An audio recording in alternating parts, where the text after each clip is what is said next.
Eu já sintonizei na sua estação, aumentei meu volume pra tanta emoção. No papo reto, essa mina com jeitinho contagia, conquistando corações.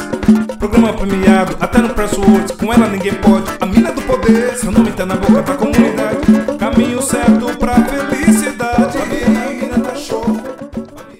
Então, eu tô aqui representando 650 AM, uma rádio brasileira, a Rádio da Família, junto com meu amigo Edu Meirelles. E a gente está aqui representando toda a comunidade brasileira aqui de Massachusetts. A rádio é uma rádio muito legal, a Rádio da Família, e tá com um novo website agora, ou não é?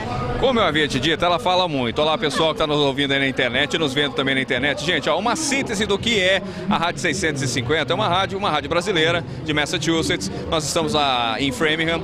Então, quer dizer, já há mais ou menos 7 anos a Rádio 650 é uma rádio que tem programação 24 horas brasileira. Então, ali nós temos programação de todos os estilos.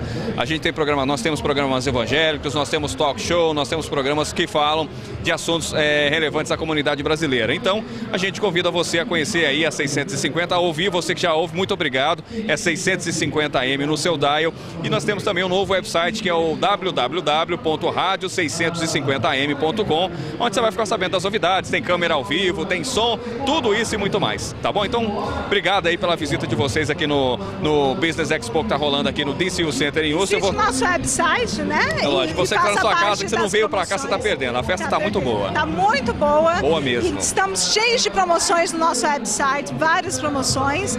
E entra lá para fazer parte da nossa pesquisa, tá bom? De novo, é www.radio650am.com. E ela faz programa no domingo das 4 às 6 horas da tarde. E o Edu faz segunda e sexta. Segunda-feira das 5 às 6 e de sexta-feira, 8 horas às 9.